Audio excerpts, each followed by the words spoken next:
You're listening to the Owens Recovery Science Podcast, your source for all things blood flow restriction training. I'm your host, Johnny Owens. Hey there, welcome back to another Owens Recovery Science Podcast. I'm your host, Johnny Owens, and today we're talking about a hot topic called Orthobiologics. You hear about it at all these orthopedic conferences. It's kind of like everyone's talking about it, but not everyone understands it, even knows what it is. There's a lot of misinformation out there. So I brought on some of my friends who are some of the experts in the field, from the docs that are doing it to the therapists rehabbing it. And so we had a great conversation, and I think it can maybe shed some light on what orthobiologics are, how they're applied for recovery from injuries, and what we're looking at from the BFR perspective with it. So I hope you enjoy it. If you are interested and want to check out more, check out our site, owensrecoveryscience.com. If you want to get certified in blood flow restriction, we have courses coming up all over the place. I'm going to be in Miami July 20th. Still got a few spots left there, I think, for that course. Everyone that gets done, I think we're going to the beach and drinking margaritas together. So it should be good. Memphis, Tennessee, July 27th. St. Paul, Minnesota, August 3rd. Los Angeles, August 4th. San Francisco, August 10th. London, August 31st. So anyways, go to our site. There's a bunch of courses all over the place. And once you become one of our certified providers, you're part of our cool club. We have a private group where we just discuss all things BFR. You can pose your questions, any concerns you have with certain patients. You get our weekly email blast. You get our contact information, and our whole science and advisory board can help answer any questions for you. So a lot more goes into it than just taking the training. We want to make sure everyone's doing this and feeling comfortable with it. With that being said, let's roll on into the podcast. All right, welcome back to the Owens Recovery Science Podcast. This is Johnny Owens. I'm super excited about this today because we're talking about a topic that gets a lot of questions. There's a lot of misinformation, and a lot of people just don't even know what the heck it is in the rehab space. But every time I go to an orthopedic conference, this is like the hottest thing right now. I'm going to be at AOSSM here tomorrow, and I was just looking at the agenda. There's so many orthobiologics talks there. So it's something we need to know better. So I brought on some friends of mine who are some of the experts in this field right now. First, I'd like to introduce Dr. Alberto Pinheiro. No relation to Panera Bread or Panera Bread. We have met several months ago. He's does a lot of work out there with a good buddy of mine, Tony Mikla at Kind Performance. And so Tony just kept telling me I have to meet Alberto. He's doing awesome stuff. So he's at Sacramento Regenerative Orthopedics. He's also co-medical director at Sac State, and he's clinical faculty at Cal Davis. So Alberto, thanks for being on, man. You want to plug anything else that you're affiliated with, or kind of where your orthobiologics kind of training and background came from and what you're doing now? Sure. Well, first of all, Johnny, thanks for having me. It's a pleasure to be here. My background is actually physical medicine and rehab. I did my residency at the University of Miami, Florida, go Canes. And then I did a sports fellowship at the University of California, Davis. And within those years, that's kind of when PRP was just kind of starting to come out with, Heinz Ward getting that MCL injection before the Super Bowl. And that's kind of how I started to look at it a little bit and really dove deep and made it a primary focus of my training. And then from when I graduated on, it's just exponentially grown. And I think I got in kind of at the right time where I was able to get my hands on it and really get some good clinical experience. And thankfully, we've been able to publish some good literature in the last few years that we can share today. And I'm looking forward to the podcast today. Awesome. Yeah, and we're pseudo-collaborating, getting some stuff going as well with looking at BFR and PRP out there with your lab. So I'm excited to see those as well. The next person here, my Pakistani brother from another father, you corrected me, Dr. Umar Khan.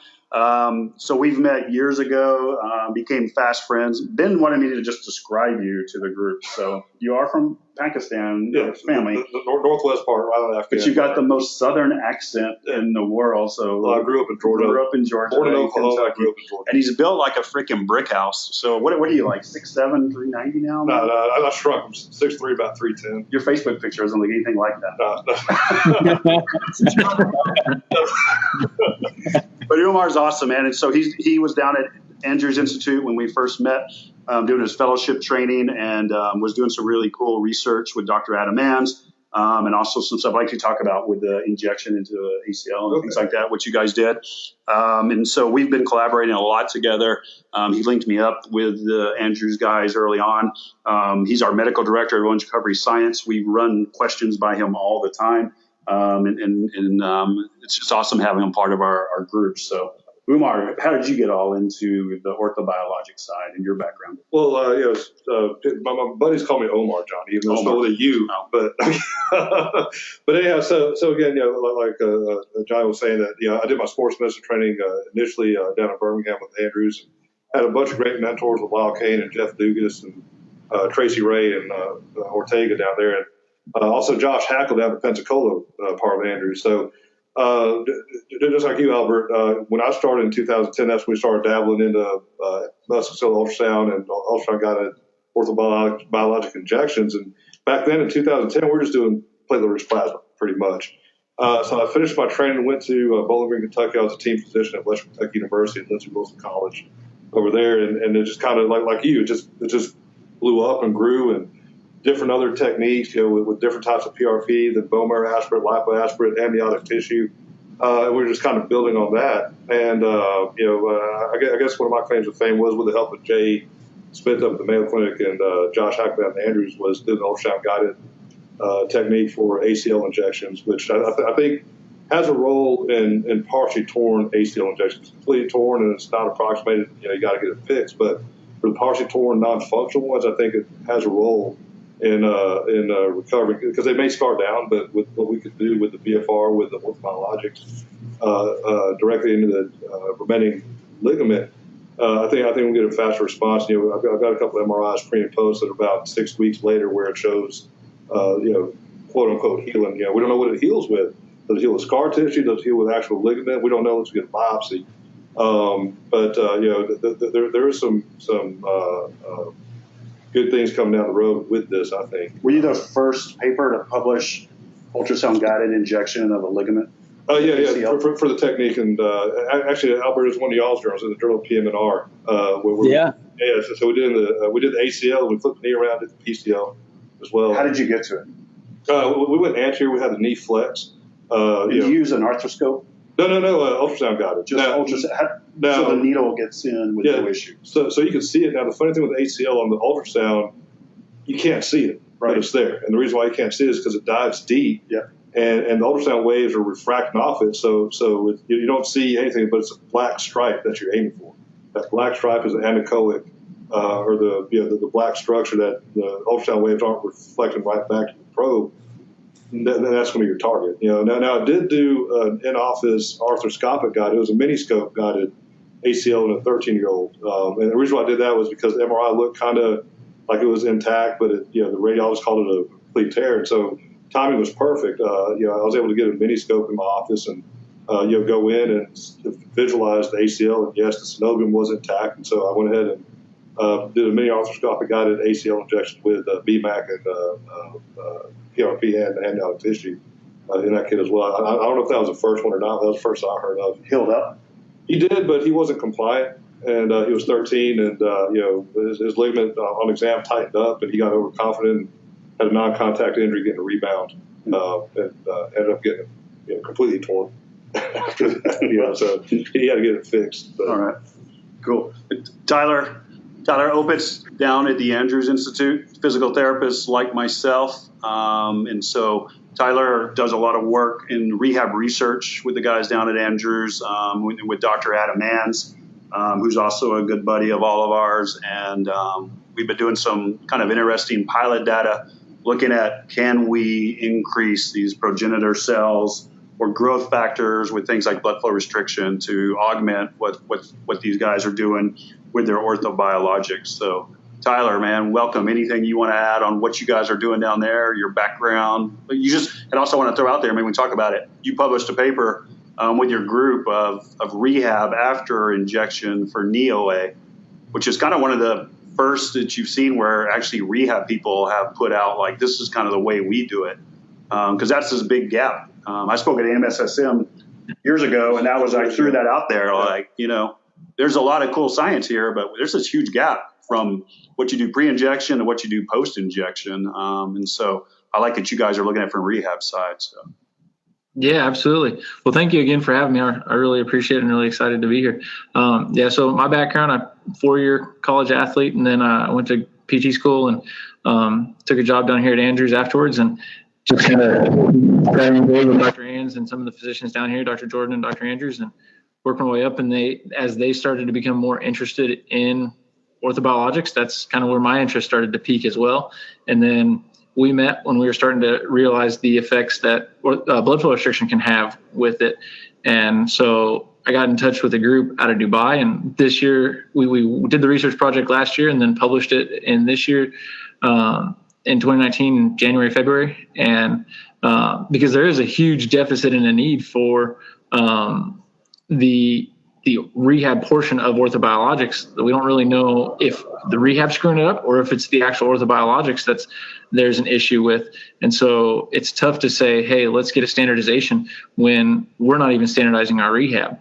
Right. And when we look at athletes, because we do a lot with different athletes from different sports, whether it be tennis, soccer, football, we see a ton of football players, ton of baseball players. It's tough to say, hey, you know what, when you go back to your team, here's that rehab program that you have, because we don't have a lot of data to back it up on. And with my background, with my sports certified specialty and some of the other stuff, it's really tough to say, hey, you know what, this is the direction you need to go. So that's what we're trying to do. We have a couple studies in the works. You had touched on them. We're doing one with 3 different exercises to see if there's an acute response to increase in progenitor cells.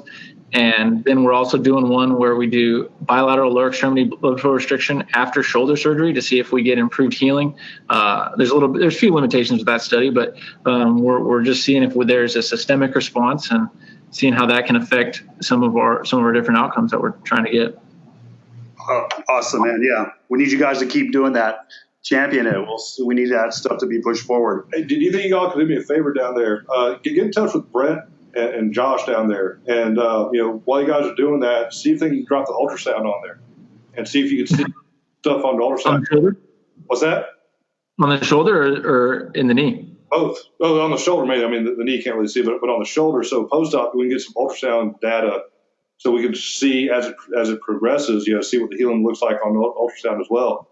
To tell them Omar said to, and they'll I'll definitely do that. Right now we're just looking at labor repairs, and so we're just to see, we're doing 6 weeks, twice a week of bilateral lower extremity BFR, leg press, leg extension, and with the Delphi, and then we're seeing if they have any improved outcomes compared to the control group from a healing standpoint.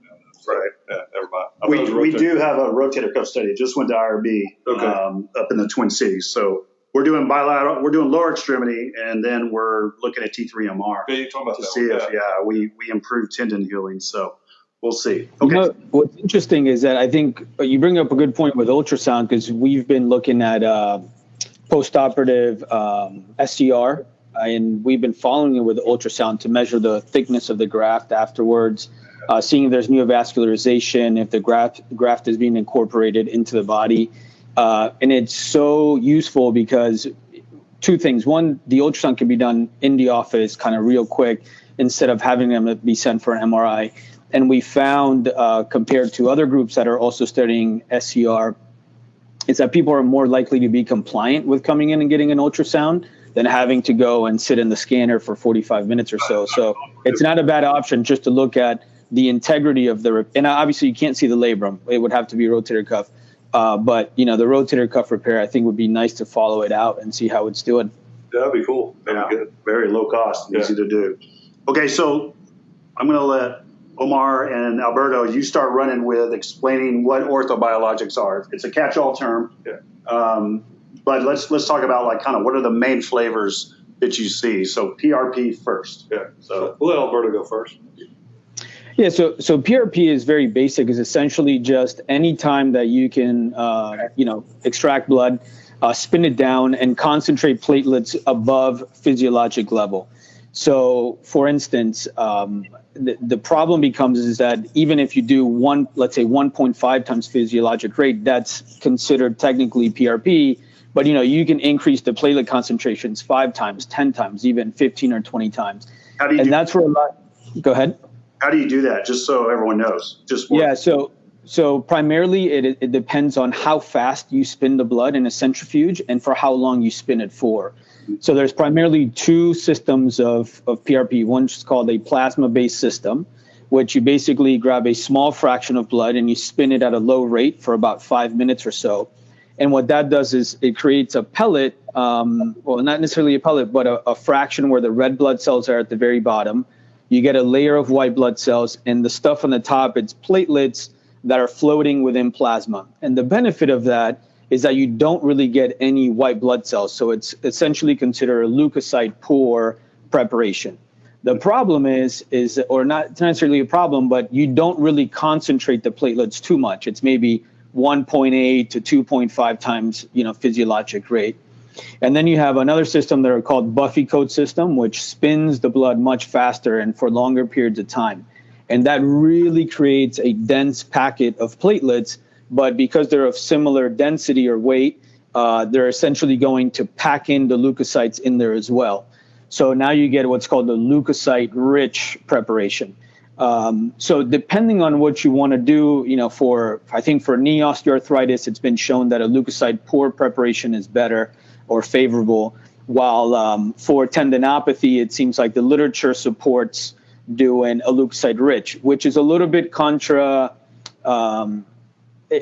Basic science literature shows us that leukocytes can sometimes be detrimental to tissue healing, but we have literally level 1 clinical data that shows that leukocyte-rich preparations for tendinopathy is what you want to use. So that's how you can kind of play around with the PRP. And it's also how PRP is not created equal. And you talked about not having standardized rehab protocols. There's certainly no standardized PRP protocols. Right. So while you may be doing, PRP with leukocyte poor, the other guy's using leukocyte rich, I'm using, 2 times physiologic rate of platelets while the other guy's using 15. And that wide range is what's made the literature so difficult to interpret and say which one's correct and which one's not. But I think today, PRP-wise, I think we have good level 1 data and basic science data to say that NEOA does improve in terms of pain and function with leukocyte-poor PRP. Typically, and this is not everyone, you do a series of injections 1 week apart for osteoarthritis. Some people just do one. What's that? How many? 3 for you? 3 for me for osteoarthritis, yeah, and they're done 1 week apart. And then tendinopathy, I think we're just currently just doing 1 injection, and we're going with a leukocyte-rich preparation. And I agree that as far as there's not a standard yet, and what we plan on doing here when we get up and running again is, and I hope you're doing this too, is I'm actually going to calculate and measure how much platelets what our PRP is before we inject it, and when we publish things that's going to be the standard from our now. We have to have an actual count of what we're putting in, or else the research is going to be all over the place, and the patients, they get to know what they're getting. I get to know what they're getting. And once we, how would you measure that though? So there's a kid that I'm going to be looking at. It's actually in office, and it's just a little finger prick. Before we do the, we get a CBC on that, a complete blood count, and then we draw the blood, spin it down. Whether I want to do a leuko-poor or leuko-rich PRP depends on, like I was saying, depending on where we're going with it. Then take a drop of that and then put in that unit, and then it'll give us an answer of how many platelets there are, and it'll let us know how many, what value, is it 1.5 times or 3 times, whatever their concentration is, and then we'll know exactly what we're putting in. And I think that needs to be the standard for anybody, especially in the academic center that's planning on publishing things, is we need to know what amount of platelets we're putting into, in our injuries. And, with the difference, how you touched about how, it's kind of counterintuitive in theory about leukocytes, being bad information. With PRP and with any type of information, I think you got good information, you got bad information. And, too much of the bad information is more, causes degenerative stuff. And, with good information, that's where you get the healing. You have to have information to get healing. And we're still at that side where we're trying to figure out, how does it do it? I don't know.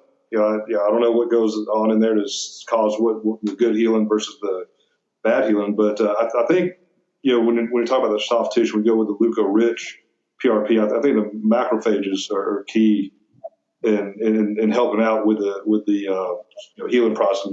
When I say healing, that's also a broad term. Is it healing with scar tissue? Is it healing with regular tissue? I still think it's scar, but a good kind of scar, so stronger scar tissue than what we normally make is. I think it's a better scar, right? It's a better scar than what the body would make otherwise, or has already made, which is causing you to still have pain. Right, exactly. So let's step back. Why would you want to even have platelets? What's important about that from a healing perspective? For people that have never even heard of PRP or heard of it, don't know why. So platelets contain what's called alpha granules, okay? And those alpha granules are full of growth factors and different cytokines. So to kind of break it down in basics, we kind of follow the mechanisms of wound healing. So let's say you cut your finger, platelets migrate to the area, they form a fibrin clot, right, which provides hemostasis or you stop bleeding. At that point, the platelets essentially go through this process of degranulation, and that's where they release a ton of growth factor cytokines, which essentially kickstart or jumpstart your own body's immune system to track to the area. So it's almost like a homing beacon. As the blood is circulating through, it's basically attracting mesenchymal stem cells and other factors that are going to help that wound heal. So in essence, all we're trying to do with PRP is grab your body's innate or body's capacity to heal, concentrating a little bit and injecting it into a part that hasn't healed. Or for instance, in a tendon that doesn't have a good blood supply, you're delivering that immune system directly to the area or setting off a homing beacon there. Right.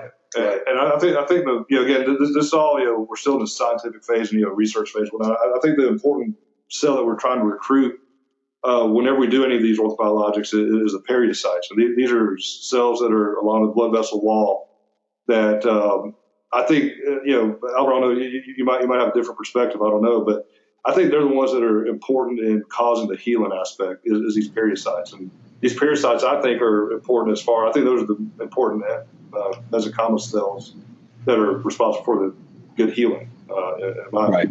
Again, 5 years down the road, somebody come up and proves me wrong. So that's a idiotic statement, but at least right now, that's how I feel is, how we get the periodocytes, into that area to cause the healing.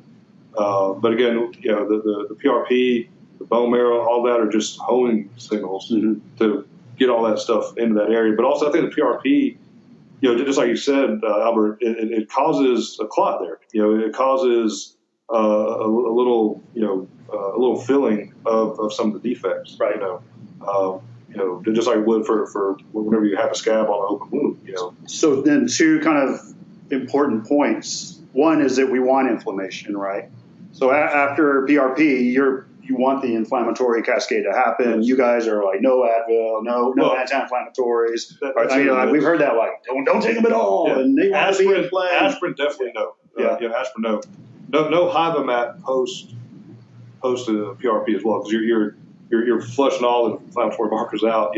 Whenever you do the Hyvamat post. So let inflammation do its thing, right? Yeah. Which is kind of what we're all saying now with all of healing. What do you think, Alberto? Well, I think it also depends on what are you trying to accomplish, right? For instance, let's say you have an acute MCL tear, right? Middle of the season, soccer player, football player comes in with an MCL tear. I'm not sure that you want to put a super leukocyte-rich preparation of PRP into that MCL tear because it literally just happened, let's say, a day ago, 2 days ago. So it's already really inflamed. Mm-hmm. So maybe that's where you go with a leukocyte-poor preparation. And I would say, yes, you want inflammation, but you're more so trying to modulate the environment or modulate the inflammatory markers in that injury to promote healthier healing. For instance, I think if you inject a ton of platelets with a ton of leukocytes, like a big leukocyte-rich, maybe you're going to overdo it, and now you're going to go into maybe fibrosis or create calcifications or things of that nature that may be actually detrimental to wound healing. So in the acute, you have to be careful in the acute phase of an injury or like a muscle, a hamstring tear. right? And that in that instance, you probably want to see, okay, is there a hematoma? The answer is yes, right? So maybe now it makes sense to aspirate the hematoma. I would probably still go with a leukocyte poor preparation because, again, the injury just happened. There's already inflammation there. And you don't want to kick it into overdrive where now you create fibrosis, maybe calcifications. And I think maybe it's really more basic science, but Jason Dragoo over at Stanford showed that actually for muscle injury, you want to use a low platelet type of preparation, even what's called a platelet poor preparation. So I think there's something to it in terms of really understanding what you want to accomplish with your biologic, what stage is the injury in, and then deciding what preparation to use. So yes, in a lot of terms, you want to create inflammation, but I think the better term to use is modulate inflammation in your favor to your whatever goal you want to accomplish. I agree. Too much information is bad. So, at least, again, unfortunately, it's anecdotal. I don't have a research center, but what I do with my injuries, it's an acute injury. I actually wait a couple of days before we do any type of injections. I try and get rid of the inflammation first. I actually like to hive them out of that situation first to help the body get the inflammation out of the way that's already there, and then go in. And I actually like using a collagen in addition to PRP in some of these injuries as well. Whether it's amniotic tissue. And the FDA, you can't mix it in the same syringe and inject at the same time. That's more than minimal manipulation.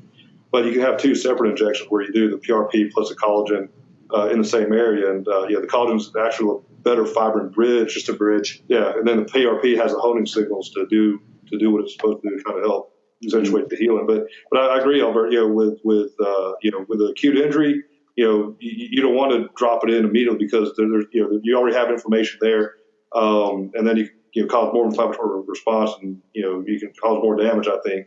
So I like to wait a couple of days, get rid of the inflammation, hive them at them, and then go in and do the injection. So let's go case here. I'm an NBA guy. I pulled a hammy.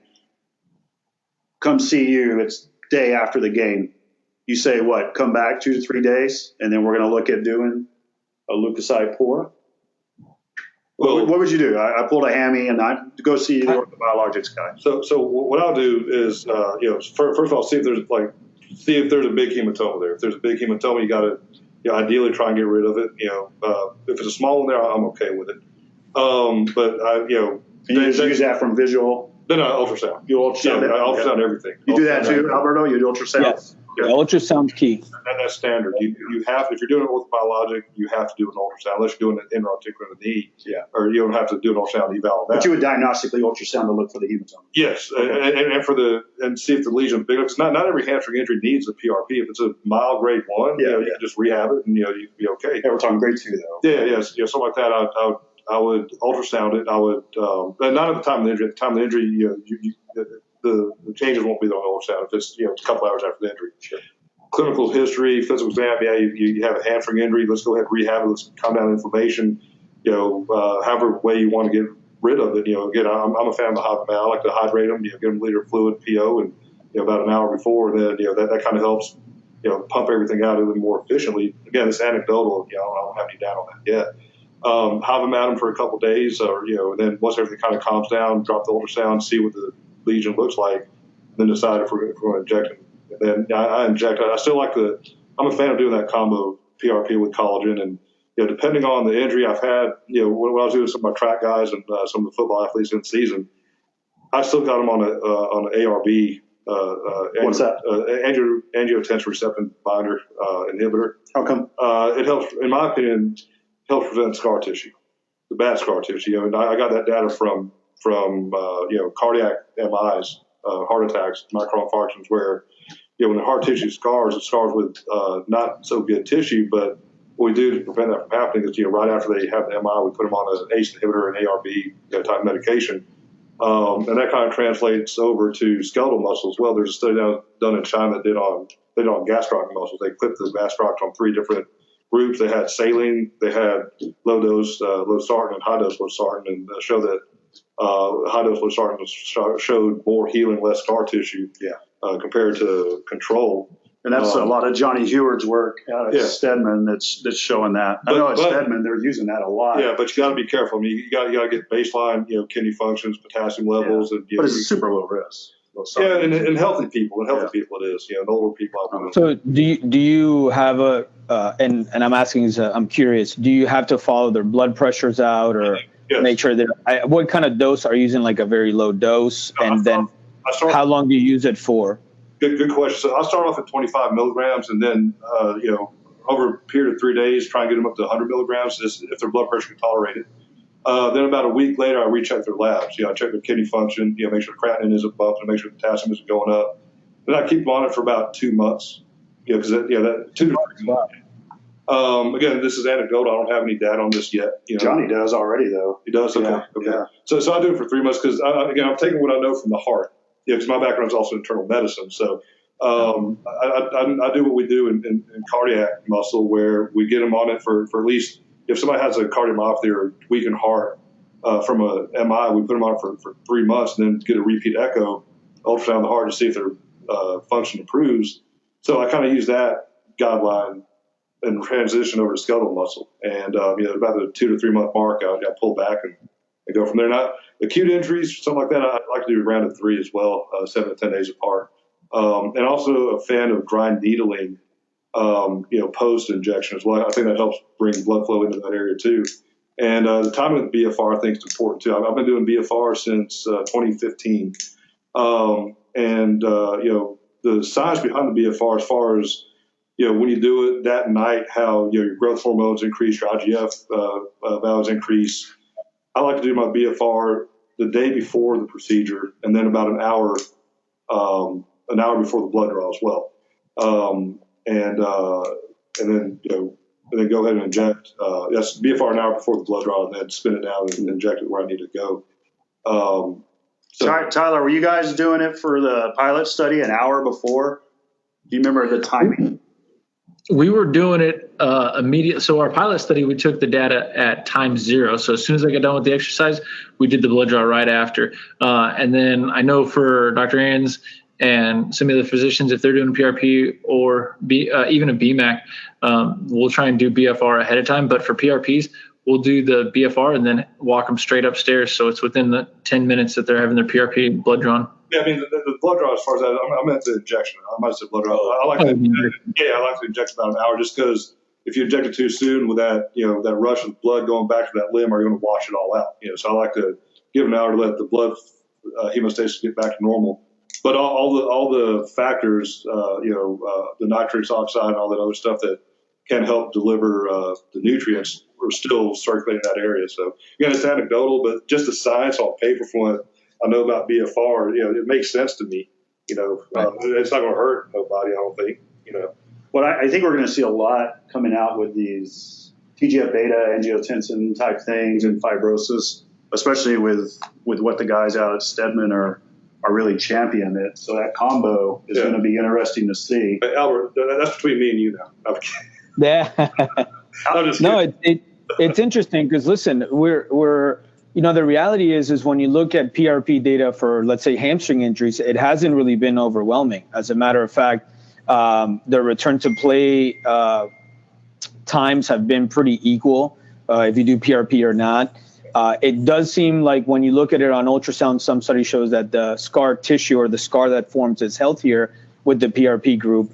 But, if we can do things like use, BFR, use ARBs and things of that nature and throw the combo, maybe that was the missing link to now get those return to play timeframes sooner, and better yet, even form better tissue where you reduce the chance of re-injury. Yeah, I'm getting great results on that. I have a case where I think it was a grade 3. It was about 1.5 millimeter retraction on a distal bicep femoris tear. We got him back running at we got him practice about 4 weeks, limited game time at 5 weeks. Game 6, he ran for like 197 yards. No re-injury either.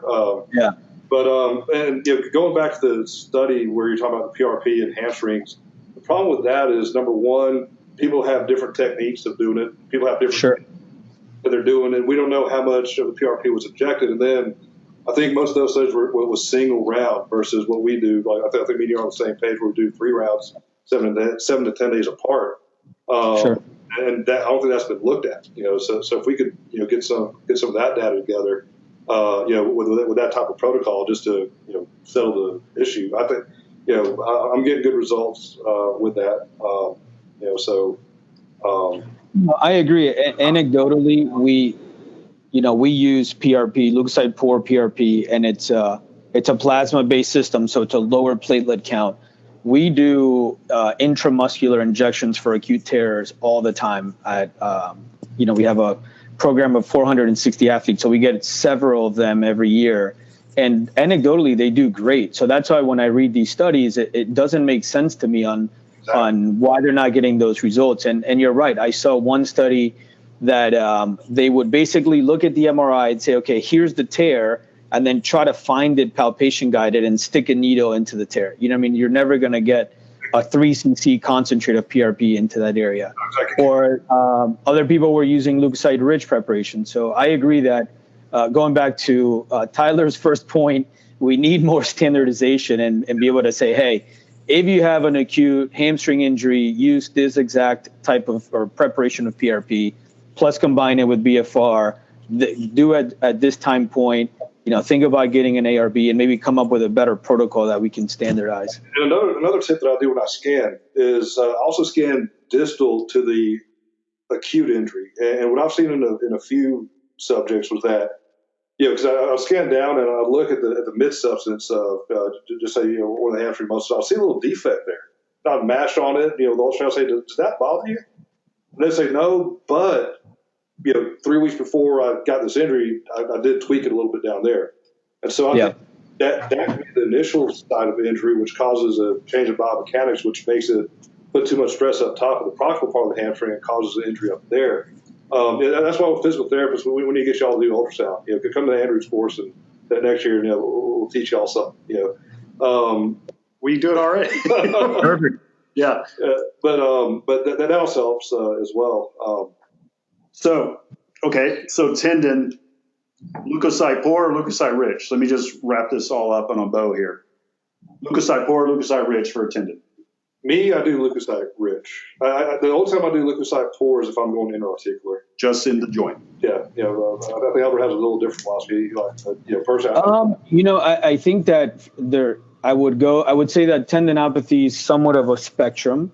I think if I see acute tenosynovitis, which is kind of like you see the halo sign around the tendon, but I don't see structural damage, I'm probably going to go Luke poor on that one and almost use it like a cortisone shot, like an anti-inflammatory shot, but use leukocyte poor. I think for more chronic tendinopathy to a partial tear, I'm going to go Luke rich. And that's primarily because there's 2 level 1 studies for common extensor tendon. And there's 1 level 1 study in the glute tendon that just came out of Australia with 2-year data that shows significant improvements with leukocyte rich. So even though the basic science data tells me that, hey, some of these leukocytes may not be good, I'd rather follow the clinical data and say, hey, this is what's working.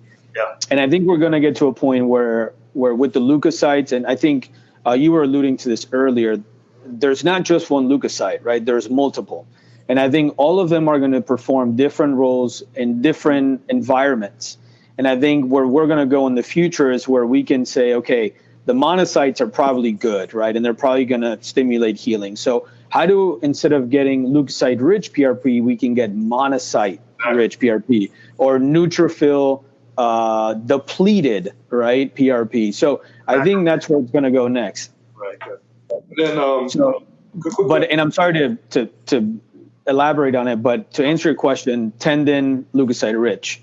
Yeah. A quick question. For the really bad tendinosis, tendinotic tensions, have you done what's it called, the 10X procedure? I have, yeah. Personally, I'm getting. So explain what 10X is for people who don't know. So 10X, it's a procedure where it's ultrasound based, where the ultrasound waves actually, destroy the degenerative tissue and it gets aspirated out without injuring any of the healthy tissue. Mm-hmm. And that degenerative tissue has a lot of neovascularization, which also brings some immature nerve fibers, which causes a lot of pain. And then, after we do the 10X procedure, then they do some PRP or some type of orthobiologic afterwards. Personally, I'm not seeing a difference with, it's a little bit more dangerous, maybe. I don't know. I haven't had a bad outcome yet because I'm actually protecting. But, with an 18 gauge needle, I do a fenestration of that area, break up the tissue.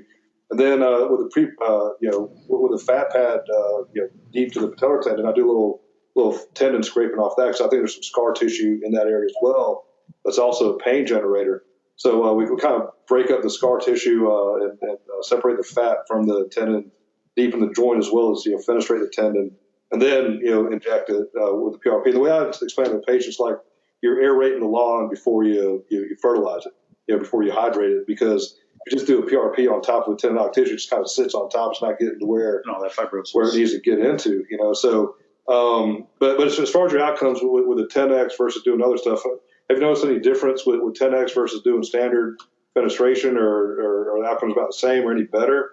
I think that where I've seen the best utility for 10X is for mid-substance Achilles tendinopathy, where you kind of, on ultrasound, you'll see the big kind of whale tendon in the middle.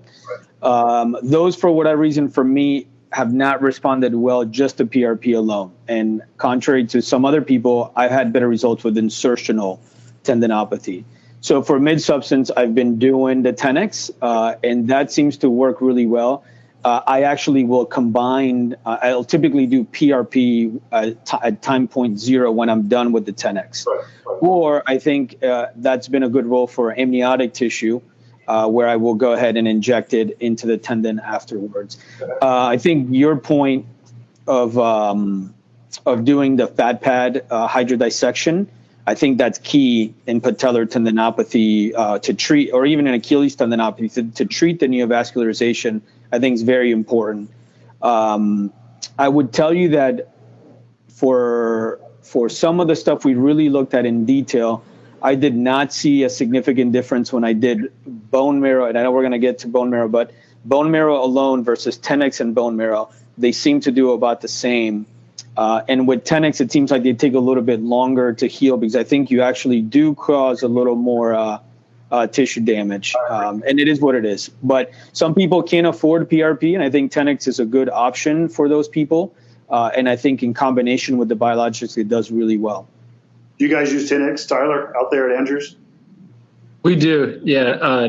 Dr. Kendall and Dr. Hackle are using 10X. Cool. So just to follow up then, tendon, intra-articular primarily you're doing for knee OA. You doing it for anything else intra-articular? I mean, you're doing it on your partial tears, I guess. Yeah. What about you, Alberto? Are you doing it on partial tears, like a or something? Yeah, I try to keep it to like 50% of the tendon or smaller.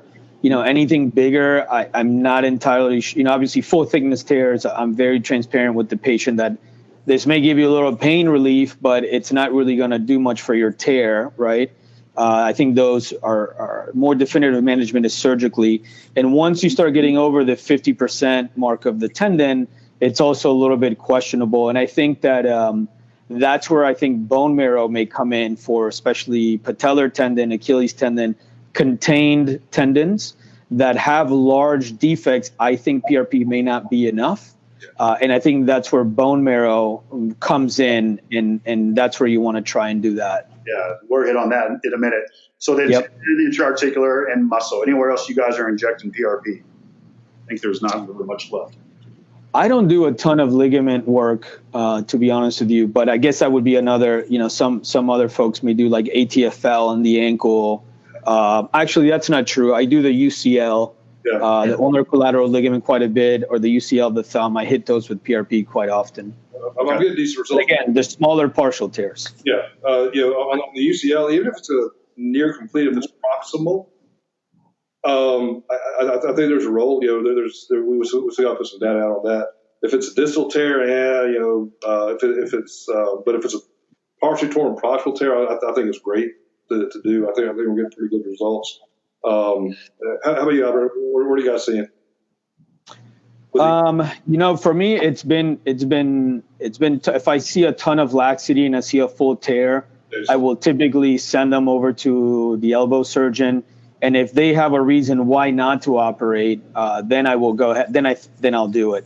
And then again, I kind of stick to the 50% type mark. If I see that there's still some fibers intact, I follow Luga Podesta's protocol, who published the UCL data, and I've been getting really good results with it. So rehab after PRP. Sorry, John, go ahead, man. I was going to say we do dabble UCL a lot, quite a bit with PRP as well. But go ahead.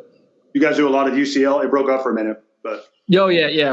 So the physicians are starting to do that, especially in younger athletes who, early teenagers, 12, 13-year-olds who are really young, who you don't necessarily want to operate on right away. We'll get them in, and they'll have a PRP and a UCL. It's crazy how young some of these kids are that are having UCL injuries. Yeah. It's shocking, man. Yeah. So then rehab after PRP, you guys have a concern with early rehab.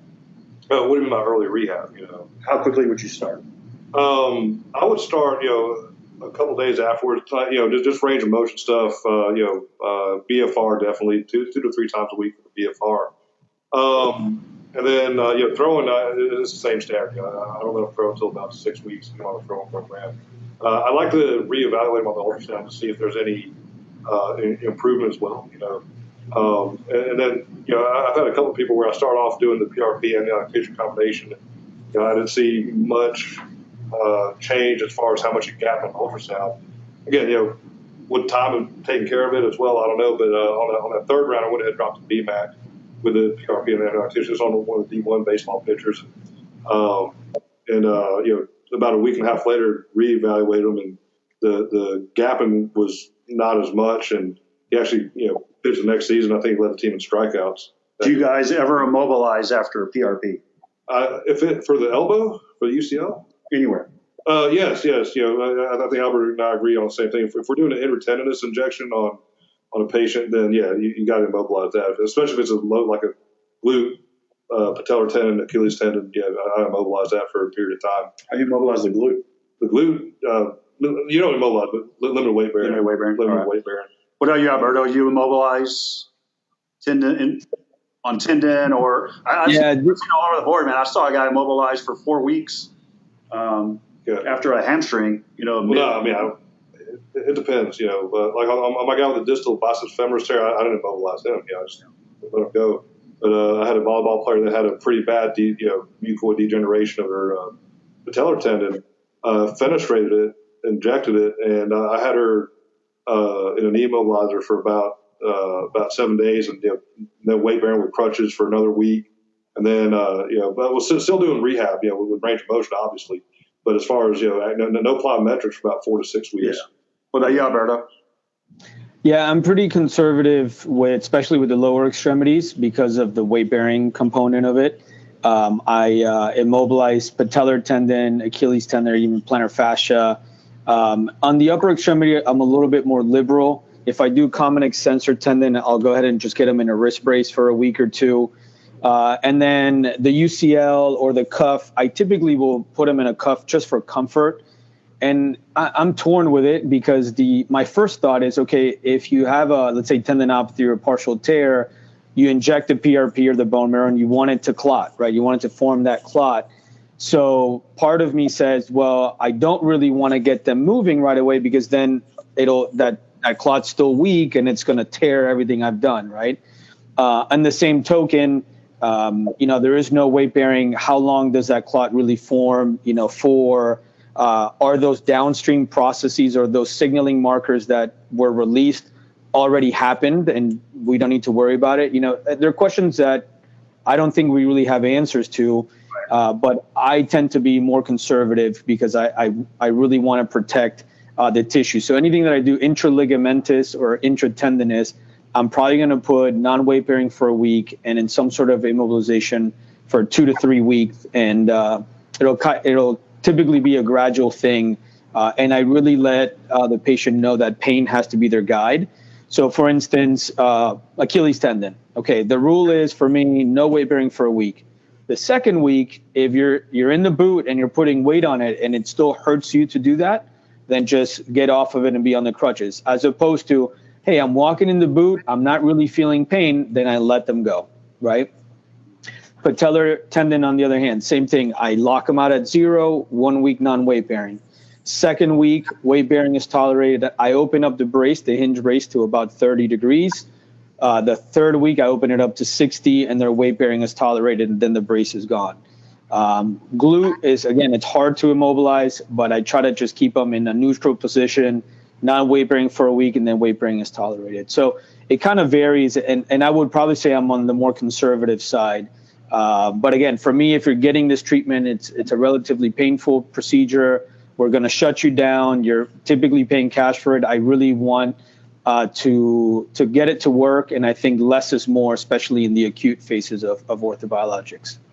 And Tyler, I would love to hear your opinion on my tactics. Tyler, I'd like to. So you're rehabbing all these orthobiologics at Andrews. Can you take us through?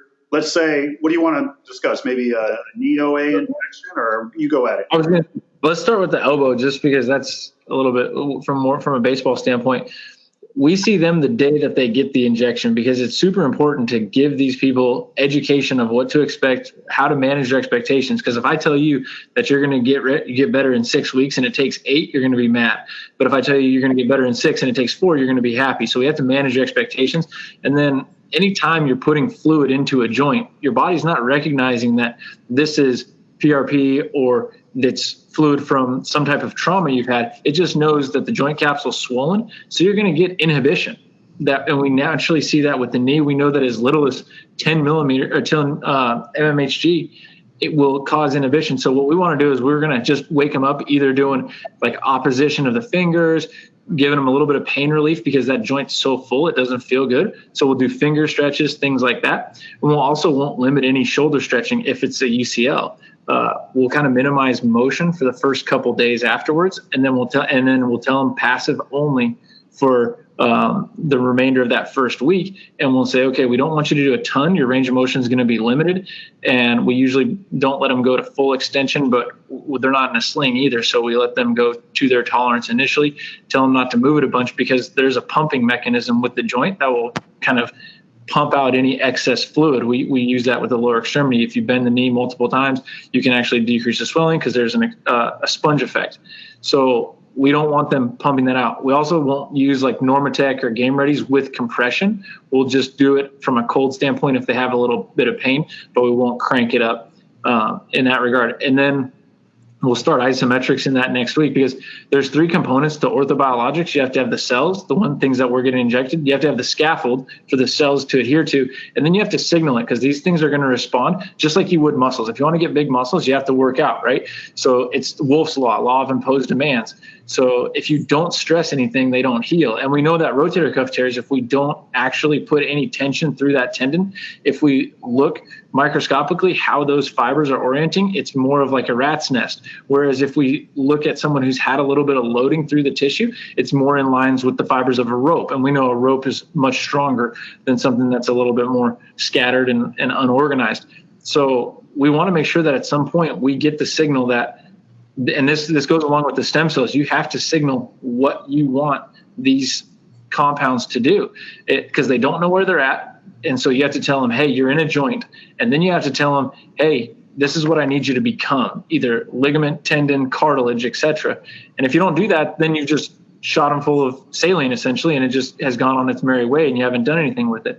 And so from a rehab standpoint, that's the 2 things that we want to focus on, is how can we get the cells to signal that you're in a joint. I don't want you to become fibrotic, and I don't want you to actually form like a pseudo arthrosis or anything like that. Even though you're in a joint, we don't have to worry about that, because we know, like, if people have fractures in their forearm and then you inject it with stem cells, or they've done this in rodents, they've mobilized portions of long bones where they've created a fracture and injected it with stem cells, and they've shown that you can create a pseudoarthrosis. So we don't want either the converse of the joint becoming too stiff, or the other direction is we don't want it to not know what it wants to do. So we're like, hey, you're in a joint. We want you to move. Know that you have to be a dynamic structure.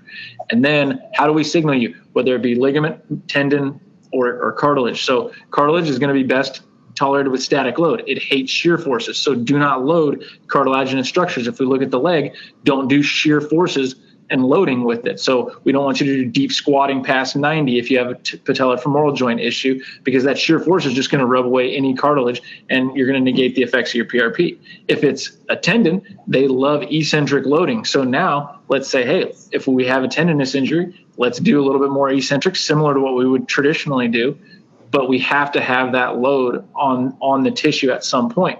And then this is the tricky part, is ligament. What are you going to do with the UCL? You're going to do a valgus test on a bunch or a milking maneuver? No, I mean, so that's kind of where we're struggling with ligaments, is saying, how do you get that load to signal to the biologic what it needs to help facilitate in healing?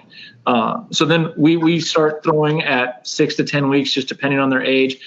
There is a byproduct of when you give somebody an injection, it shuts them down.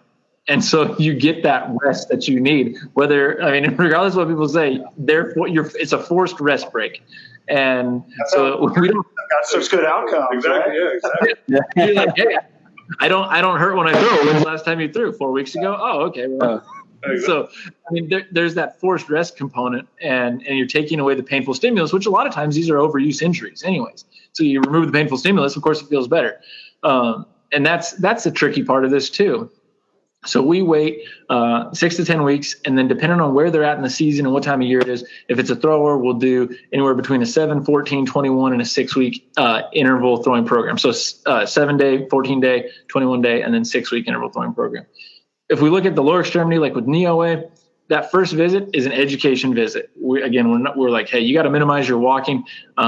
So they'll do knee OA, leukocyte pour, and we're going to say, hey, you know what? If you need crutches, you can use them. But a lot of times people just go home and they're laid up for a couple of days. We're like, hey, we want you to do calf stretches from a pain management standpoint. We want you to do some quad sets just so you don't lose that ability to control your quad. And then most importantly, we want to make sure that they can keep their knee extended, because they'll prop something up behind it and they'll lose extension. And now you've changed the way they walk. And so it doesn't matter what orthobiologic you use. If you can't get the knee straight, you can't walk. And then if you can't walk, you're going to have a tough time running. So we want to make sure they maintain that motion in extension. And then we'll initiate flexion by the end of the week. With some of the ankles, it's the exact same process. We're going to do light isometrics just to make sure that there's no inhibition of the muscles. We're going to do toes just to make sure that they maintain the mobility. Oftentimes it's more of a pain reliever or analgesic just to get some distal mobility. Because think about it, if you sit in a car for 3 hours, first thing you do when you get out is you get up and you stretch, right? Well, how is every other joint that's either distal or proximal to the segment that was injected going to feel if you immobilized everything? After 4 hours, you're going to be like, this does not feel good.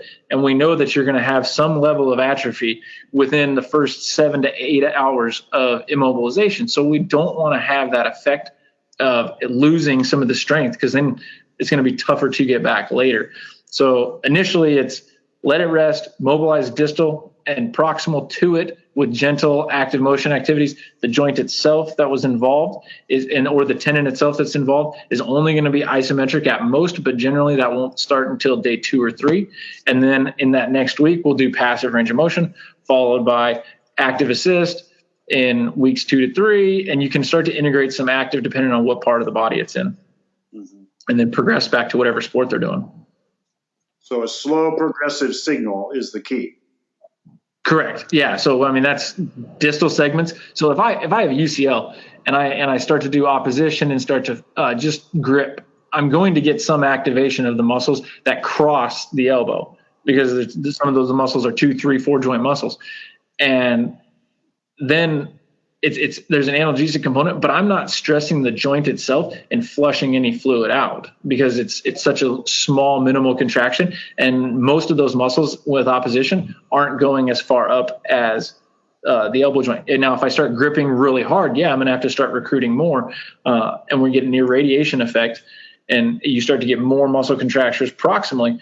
But if you start some of that stuff, you're going to have a lot of pain relief, and you're going to have a much happier patient, so that when you get to day 3 and 4 for your actual PT visit, because the first one's really more educational, and you say, okay, hey, we're going to do this. We're going to work on passive range of motion to this range.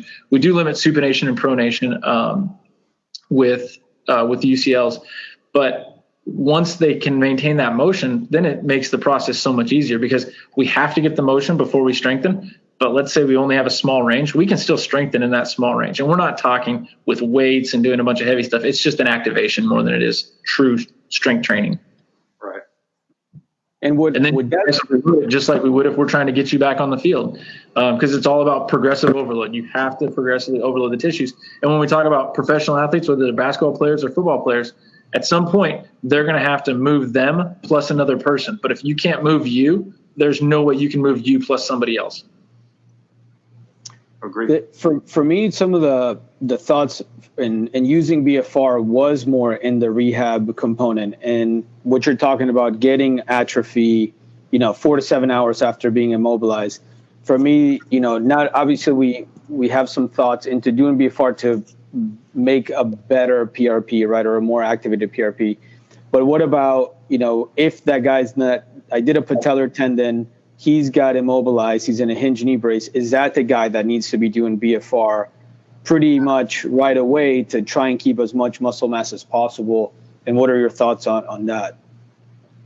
So with blood flow restriction immediately after, like within the first day or two, I don't do it because you do get that rush right after you take the cuff off, and because you're going to get some of that swelling in the fluid. But we can do it on other extremities. That doesn't mean you can do, like if you have, let's say a knee OA on the left side, doesn't mean you can't do right knee or bilateral upper extremity. However, the upper extremity is not going to get the same systemic effect as the lower extremity. And so that's where we'll say, okay, we have our kid with the UCL. Feel free to get after it on the lower half. Don't overuse your arm. You may need a hinge brace at the elbow just to make sure you're not overexerting yourself, because we call it the cell phone sign. We talk about this. Guys put their, they're on their cell phone. They have to set it down because it's so tough. Well, I don't want them exerting quite that much, because you still can get an effect from the occlusion.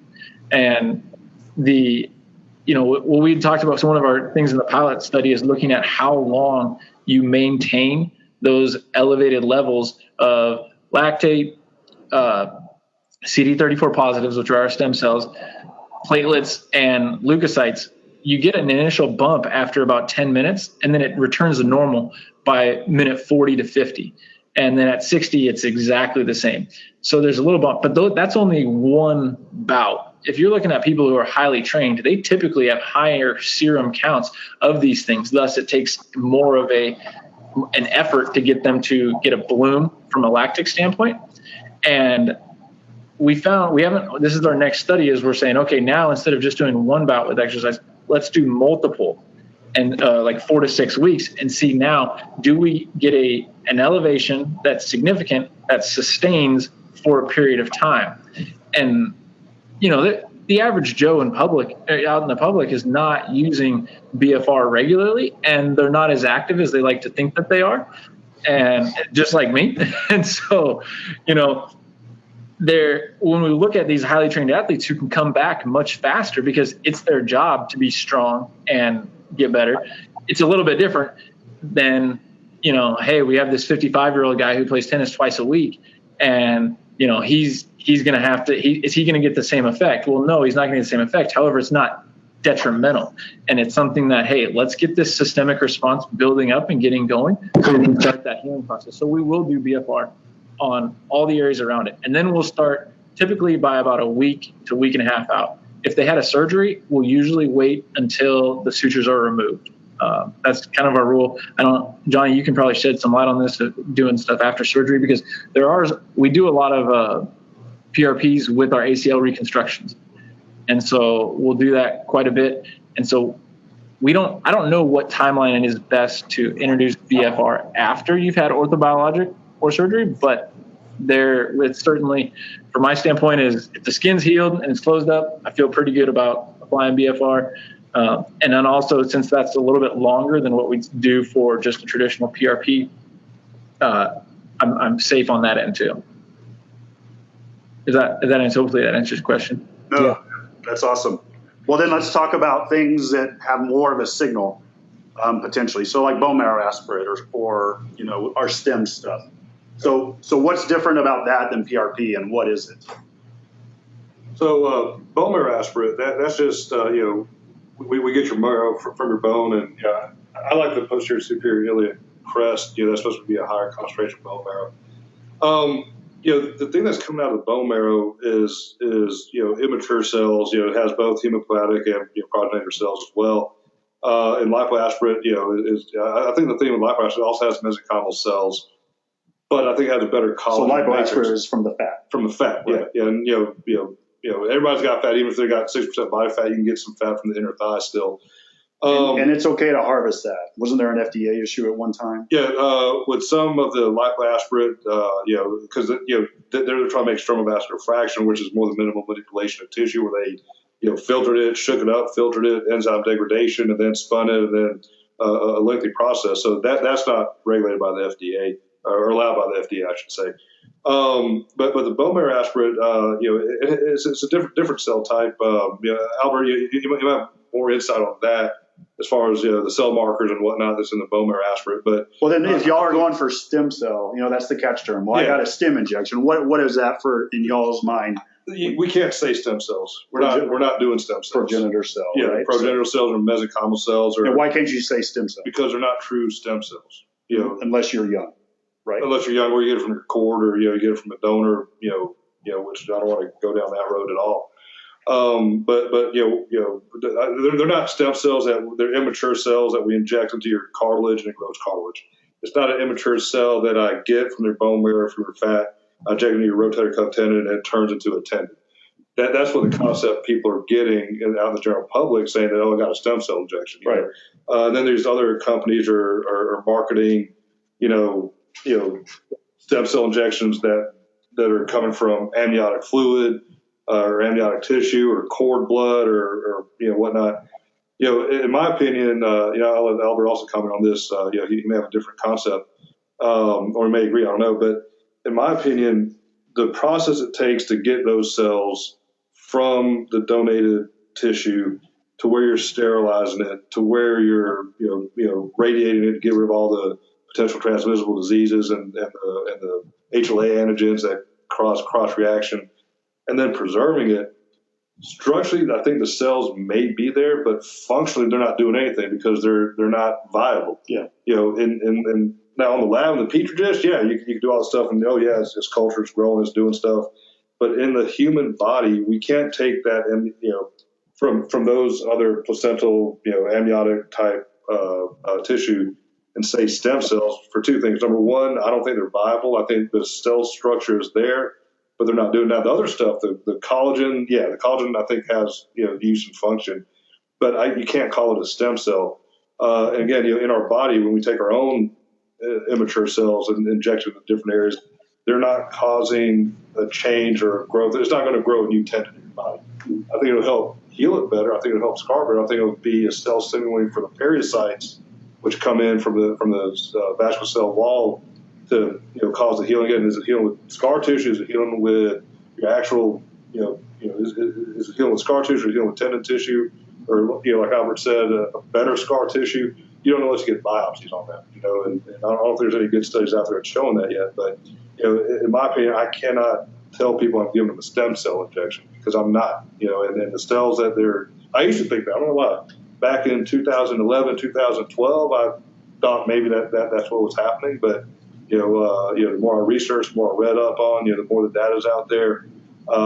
In my opinion, we're not taking immature cells. I'm not taking an immature bone marrow cell or a fat cell, putting it in your UCL ligament, and say that, I'm going to grow your ligament. I don't think that's what's happening. What's Alberto, when you hear the term stem cell, give us your thoughts and what are you doing from that perspective?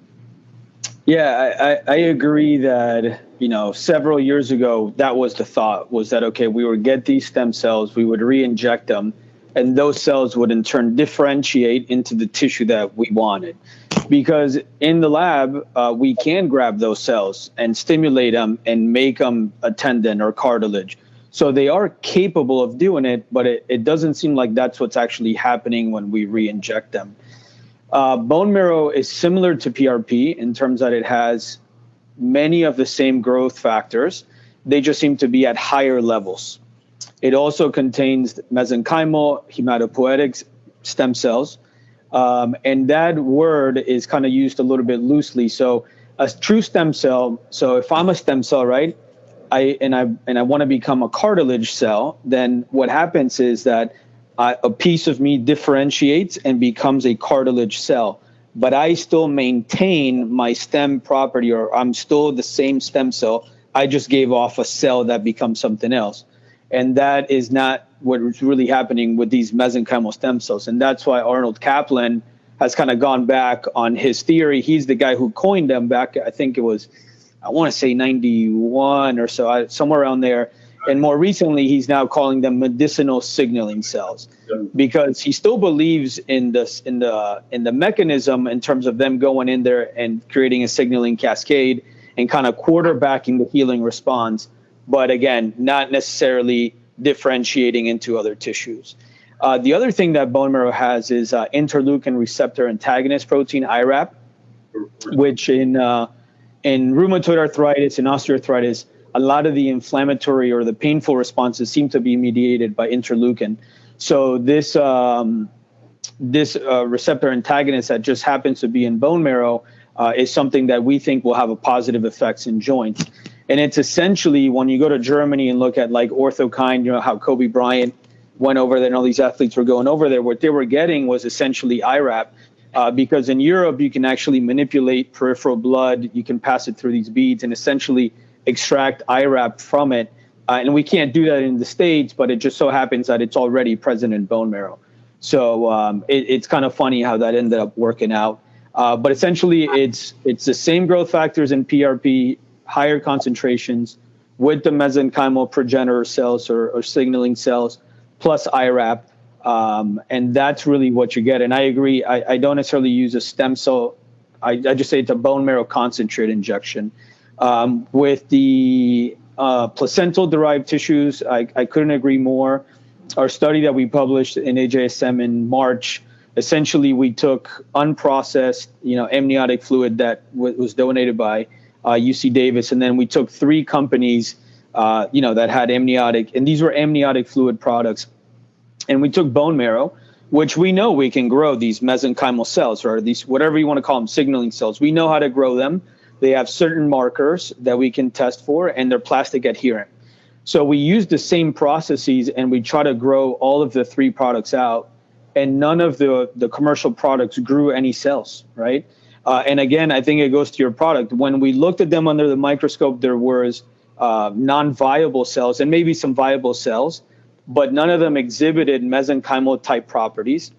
And I think it has a lot to do with the cryopreservation and what happens to them.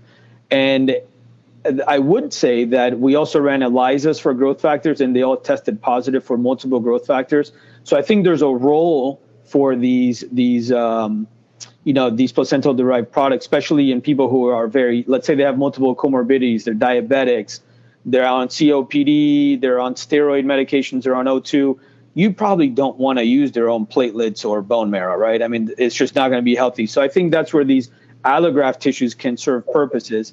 But what we also found in the study is that the unprocessed amniotic fluid had much higher quantities of growth factors in the ELISA. So even still, not only are the cells being killed off through the cryopreservation, it seems that whatever they're doing, those growth factor levels are going down. So I think they're very promising, but we need to find a better way to harvest the good stuff from the placental tissues. Hey, Albert, I can't wait till we're allowed to use exosomes. What do you think about the future of those?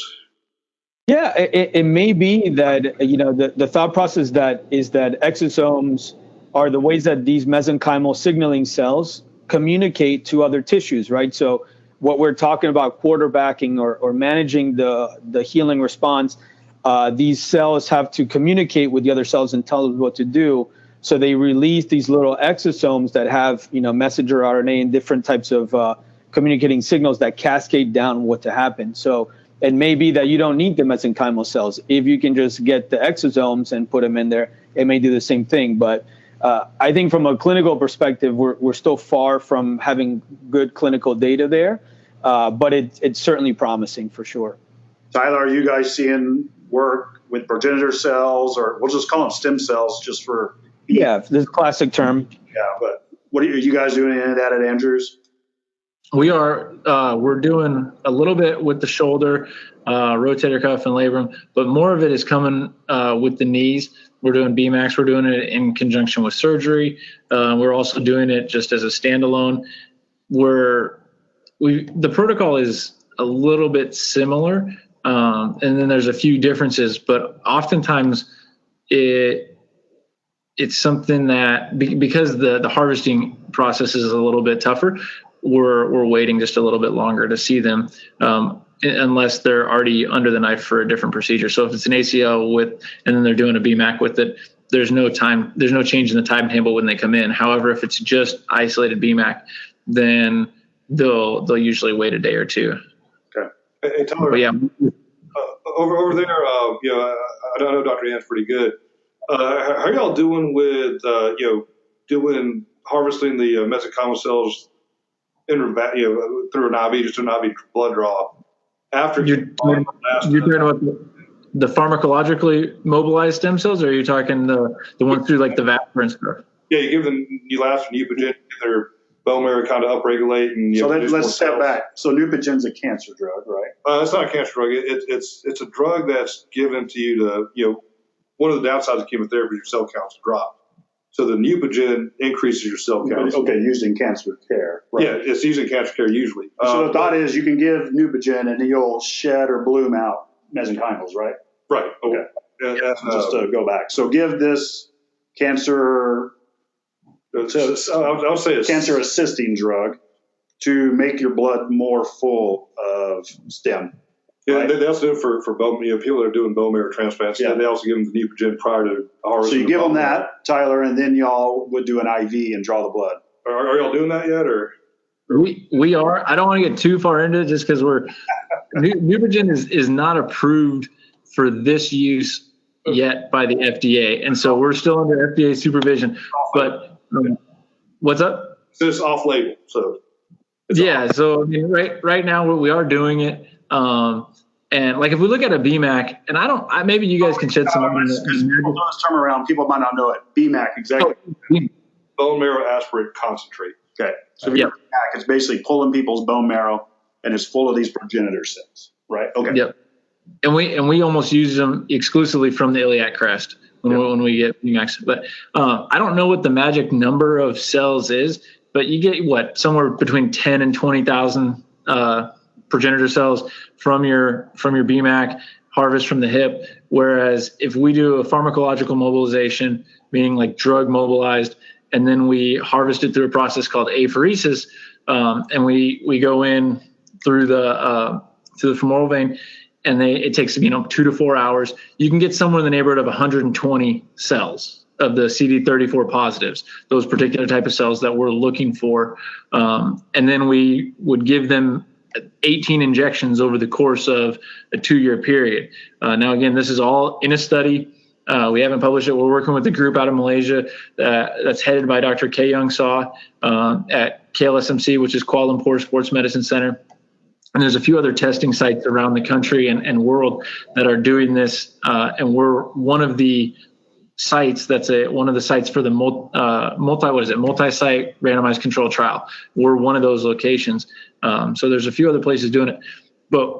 And then conversely, we also have a VASPER system, which is the VASPER is like a new step. If you're not familiar with what it is, it's like a recumbent stepper that has the arms pumping back and forth.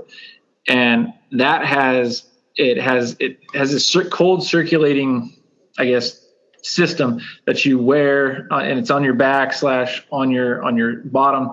And so it's like this ice, it's essentially sitting on a game ready without the compression, and it's around you. And then it's got 4 limbs. So bilateral lower extremity, bilateral upper extremities, BFR. However, I don't actually know what percentage occlusion we're getting, or it's limb occlusion.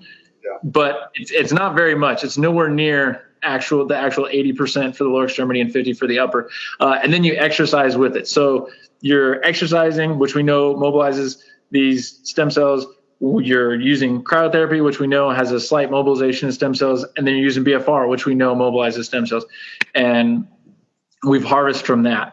The uptick in stem cells from the VASPER is not greater or not more efficient, either from a cost standpoint and then a time, than just doing a traditional BMAC. So we still just go in and harvest from the iliac crest. So the VASPER study does show an uptick, but you're limited to the people that can do a Vasper, that have 4 good limbs, and that can have that kind of time. Also, there's an insurance component. So, it depends on your insurance. Is that going to pay the bills? And, hey, are we going to get physical therapy before, after, and all that kind of stuff? Because it's billed typically under physical therapy because it's, therapeutic exercise. But going back to the stem cells that are mobilized via Neupogen, they're doing the 18 injections. You get 1 a week at the end at day 7, and then you get 4 more over the next 4 weeks, and then you do it at 6, 12, 18, and 24 months out. That's the study protocol? That's the study protocol. And so you're, 17 to 18, right around in there for injections. And when I say 1, it's 1 a week for 3 weeks.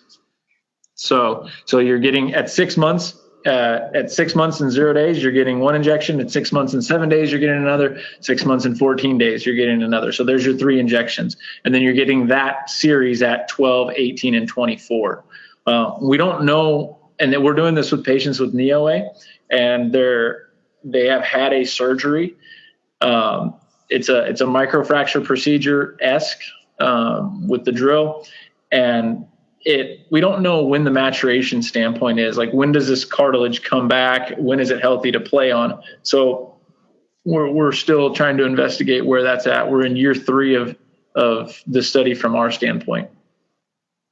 Cool.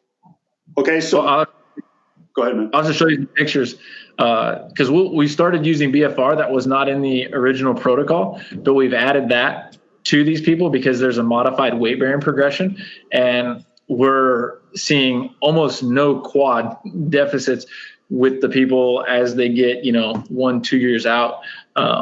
So because we're doing, it's the initial protocol. If you have a microfracture on a weight bearing surface, you get 10 kilograms to start with, and then you increase 10 kg per week until you reach your body weight. So if you're a 100 kg person, you're going to have to wait 10 weeks. If you're 80, you only have to wait 8. But the beauty of where BFR comes in is we can hit them with that as soon as the sutures come out, and we haven't changed anything from this because it requires a lower load. So we're not violating any weight bearing precautions. Yeah.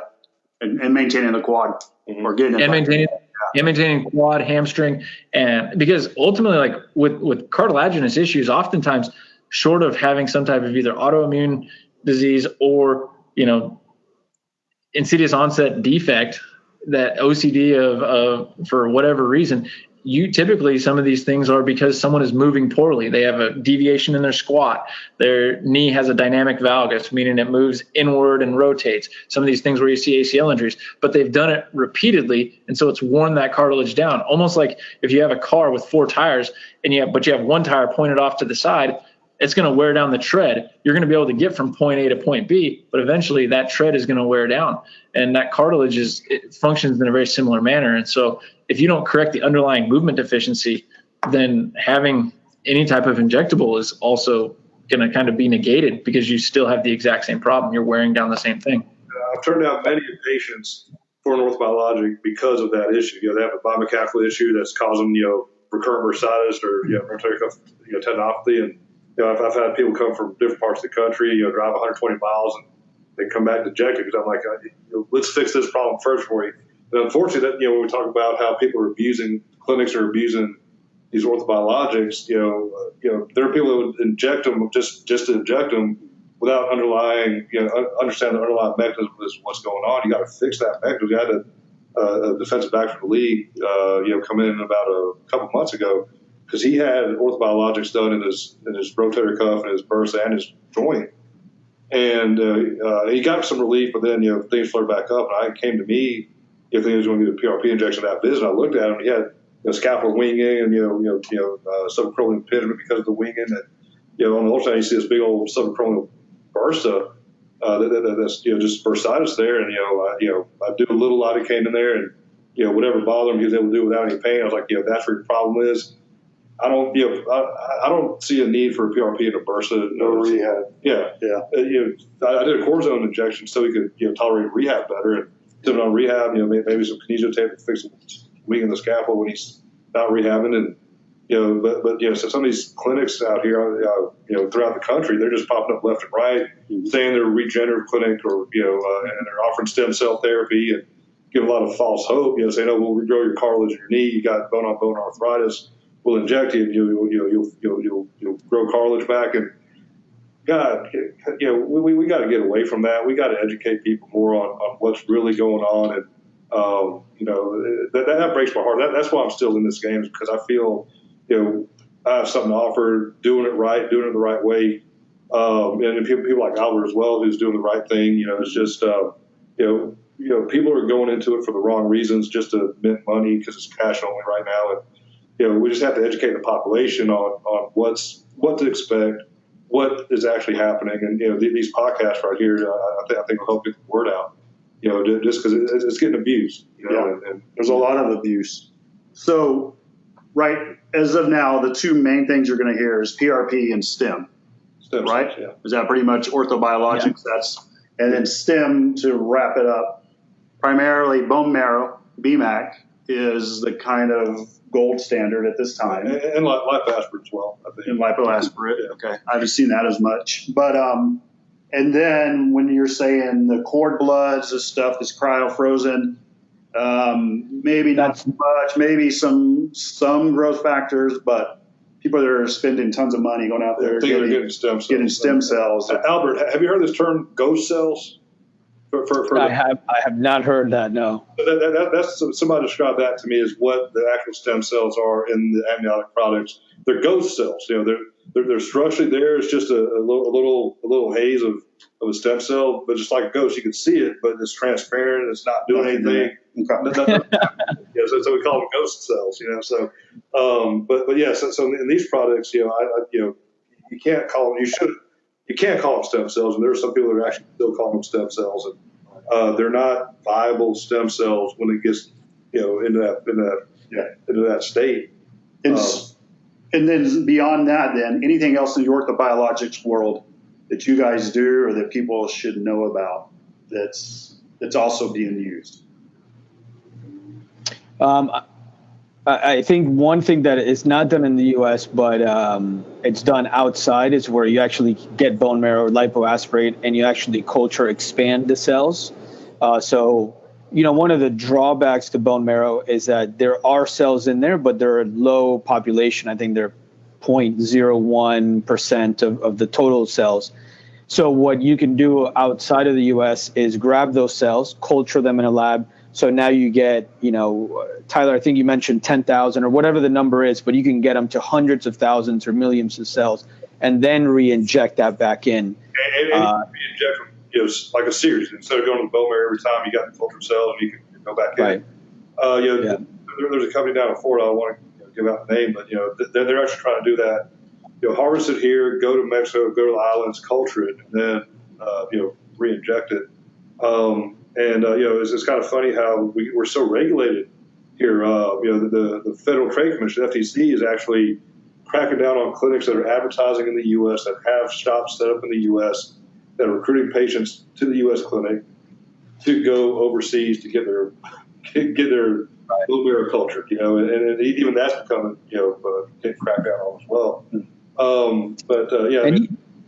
Even though it makes theoretical sense that more would be better, there's really no clinical data that supports that in terms of the numbers. I mean, maybe there's the Hernigu study, the rotator cuff repair, that showed that higher quantity of cells had a better outcome, but not to the level. And plus, we don't really know how they're culture expanding those cells and how that's going to affect people down the line.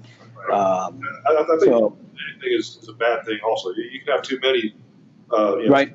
That cause inhibition actually. So then, or what if you stimulate them, grow them too much, and then you can get a tumor? I know there's stuff in Asia they've done that where they've tried to stimulate them and re-inject them, and that's where bad outcomes have happened. Yeah. Too much of any good thing can be a bad thing. Yep. I was gonna ask you guys on any type of outcomes related to neural issues and orthobiologics and or with BFR. Because I know one of the things that we're starting to see, or I'm not starting to, but we've had a few cases where some people have come to us, guy from the league, he, had a neural issue where the nerve wasn't quite reaching that muscle at the level it needed to, and he had some atrophy in his anterior delt. And he's asking me, he's like, hey, would stem cells work? Do I need to do more BFR? And I was like, I don't know. I need to pick some people's brains and find out if these orthobiologics are effective on neural issues. And I know some people have talked about even using, at some of the universities I've talked to, they've talked about using orthobiologics in concussion rehab. I don't know where you'd inject it. But I just wanted to throw that out there and see what you guys think. To me, I think as far as nerves, in theory, I think it may help depending on if it's minimal damage. When it comes to concussion, God knows, man. How's it going to cross the blood-brain barrier unless you use thermovascular fraction, or are they injecting it intrathecally to do it? I don't know. But I'm not there yet. But as far as nerves, like just say if you got a foot drop from a dislocated knee, you got a peroneal nerve injury or neuropraxia from that, if you inject around there, hydrodissection around nerve, if there's scar tissue around a nerve that's causing, traction injuries, I think we can hydrodissect it. We could do a leukophore PRP there, maybe, but again, there's not enough data there. Albert, what are you doing? Are you seeing anything or? I think there's some basic science data that shows that certain biologics can actually help with the healing or regeneration of nerves, but that's all in the lab, looking at it under a microscope. From a clinical perspective, there's not a ton of data. The problem, I think, with things like PRP or bone marrow into nerves is that they may be a little too much or too caustic, and I think for me, I do some spine for like epidural injections, right? Where you're essentially trying to bathe that nerve that's coming out of the foramen. It's stressed out. People are getting pain that's going down the leg, right? That's the quote unquote sciatica, which is more than that. But so I think that's where, something like a leukocyte poor PRP may be of benefit. I think leukocyte rich may be too much. And there's something actually called platelet lysate, which is where you essentially grab PRP, you freeze it, and then you thaw it out, you freeze it, you thaw it out, and then you push it through a sterile filter. And what you're doing there is essentially extracting the growth factors from the platelets, but you're not getting the actual platelets, because the problem would be is if you put PRP, let's say, around the nerve, it may be too caustic to it. You probably don't want to really form a clot in the epidural space, even though with a blood patch, that's kind of what you're doing. So I think by removing the potential offenders, but still getting the healing effect from the growth factors, platelet lysated might be a good option for nerves. And I think that's also where amniotic, where those tissues may be of benefit. If you can get a particle-free, ultra-filtered, just growth factor amniotic fluid, that may be, I've done that where I've injected it into the epidural space and had decent results. I still think it needs to get studied clinically. It's definitely not ready for prime time. But I think those were, from a nerve perspective, that's where my thinking is going. Yeah, and with BFR, there's really nothing other than there's some thought that VEGF, vascular growth factor, is neuroprotective. And so there is some stroke stuff going on right now with BFR for a remote ischemic preconditioning. Can it systemically do something from a neuroprotective effect? But not really anything on this peripheral stuff right now. Yeah, we had a guy with an ACL reconstruction with drop foot, and he had posterior lateral corner, and we ended up using BFR on him just to help with the quad in any way that we could. But I was just wondering what you guys thought with BFR. Right, if fibrosis is down and you're stuck in that fibrosis with those kind of traumatic injuries, and so I just don't think we're getting through that. So let me go into since we are a BFR podcast, the thoughts right now with BFR are pre-orthobiologic. What we've kind of seen early is some acute work where it's one bout and you can see a rise in the CD34s, which are basically the progenitor cells or the stem cells. I agree with you, Tyler, and I think most of my colleagues would agree, probably multiple bouts, so more of a chronic dosing is going to bloom it out more. And so that's even Jacob Nielsen's work with it. In 3 weeks, they were doing it daily.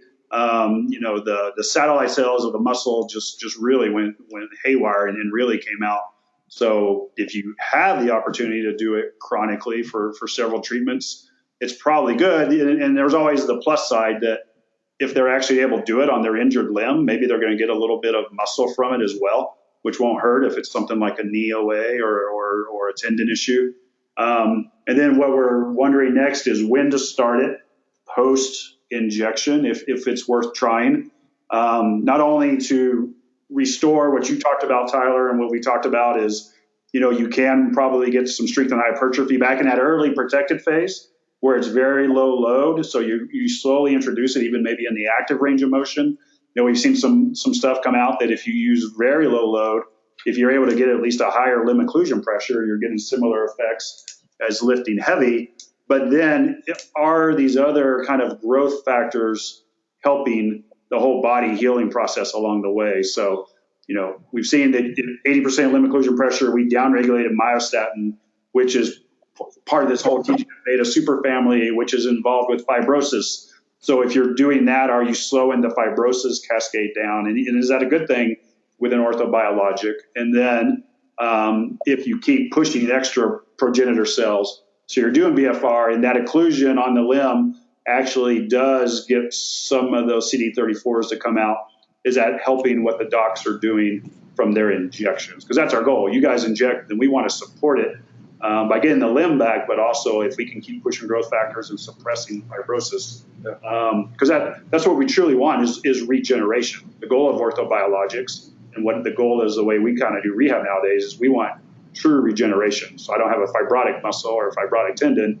It would be great if we could get to the point that we see true change. So that's the overall thoughts we have right now. And luckily we have smart guys like you that are going to help us with these studies and guide the world and take over the world. And we'll just send them down to Omar's Mexico clinic to spin out. So any thoughts there? And we're going long, so we'll probably wrap it up. I got to go pack still for AOSSM tonight. Go ahead. Go ahead, Alberto. Well, I think the challenge for us has been in trying to get a study going is, okay, what exactly, so our thought process, and we've talked about the study, and I actually met with Adam over in London, and we talked a little bit about it. And we said, okay, so my thought was, okay, we're gonna draw some blood, check for growth factors, go through a BFR protocol, and then recheck the blood. And then we're gonna check certain, growth factors. And then the challenge was, okay, let's say we show that we elevate these growth factors. Well, we're still, I think, really trying to figure out which ones are the good ones, which ones are the ones that we want elevated. Yeah. And something else that we thought about maybe adding to it is, since we are going to check for PRP and we feel like monocytes are the good leukocyte, is checking for actually not only growth factor change, but are we going to see an increase in monocytes in the PRP? And that, I think, would be a better marker, because I think we can all agree that monocytes are good, right? Yeah. And then and I'm really also interested in afterwards, because I am more conservative with my rehab protocols, in getting BFR done while these guys are being immobilized during a boot. And like you said, we still want to give them some load, right? So the tendon is signal that it needs to heal. I think that's where BFR for me is really going to come in key. And one question I had for you guys is, what are your thoughts? We see the athletes, like we said, are easy, right? They're healthy, they're active, all their biomolecules are high already. Are we going to see a bigger delta on the more sedentary, the 55 and over population? I do a lot of PRP on those patients too.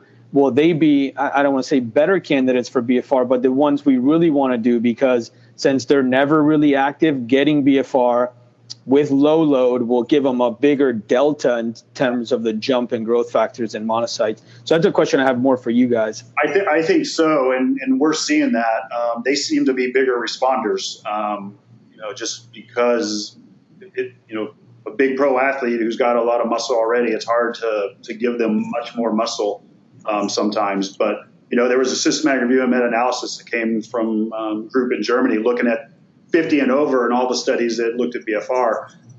with them, and they had really big effect sizes for strength. 2 to 3 type effect sizes. So, in what we've seen in the literature, they respond better. So I agree, and we're just looking more and more from a safety profile, and it seems really safe in these populations. Actually, you're down in Miami. I'll be down there in a couple of weeks. We've got the heart failure study going on down there with BFR, I feel very, very comfortable if it's done right and under controlled conditions that's a safe population. So I think so, and that's the group I would like to see it help the most. And that's one thing we talked about, how you got that bigger jump in older people. I think the body can only produce so much, whether it's growth factors or whatnot. It doesn't matter how you get it. Eventually, I think it get tapped out. So that one thing with the BFR, I think, and especially when I do my with my rehab protocol post injection, is that you only have so much. So eventually you're going to run out. You're going to max out. You're going to cap out, and eventually you're going to have a peak, and it's going to kind of dwindle down as far as the response to the BFR. I could be wrong, but I don't know. After a certain amount of time period, are you going to tap out? Are you going to tap out your reserves, and is it going to be as effective? If you do it 3 times a week for a year versus doing 3 times a week for 3 months, letting your body replenish, and then take a 3-month break and then go back to do it 2 to 3 times a week for another 3 months. That's what we need to look at as well. If you haven't, if there's no papers on that yet. Agree.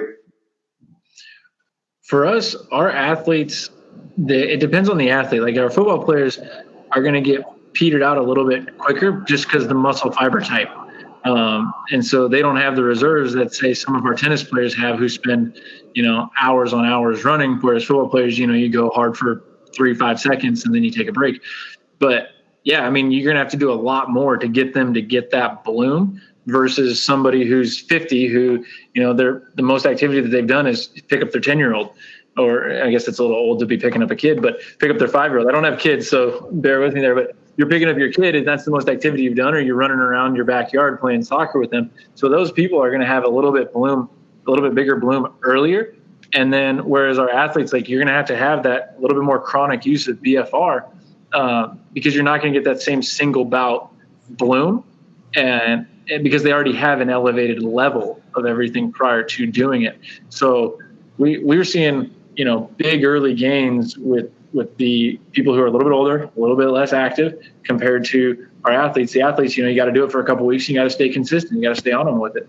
The other people, the older people who are less active, you're going to see that, some good results in the first week or two with the cell swelling and things of that nature. I agree. Well, cool, man. That's good, you guys. Yeah, it was fun. That was awesome. That was awesome. Yeah. So, thanks. That was good. And I'll put y'all's names and profiles in the liner notes of the show. I'll put Omar's cell phone on there so everyone can call him. It's good to see you guys, and let's all link up here soon. All right. Sounds Absolutely. good. All right. Thanks, Johnny. All right, guys. Thanks for listening to the Owens Recovery Science Podcast. Owens Recovery Science is a single source for PTs, OTs, ATCs, DCs, MDs, and other medical professionals seeking certification in personalized blood flow restriction rehabilitation training. Find them online at owensrecoveryscience.com.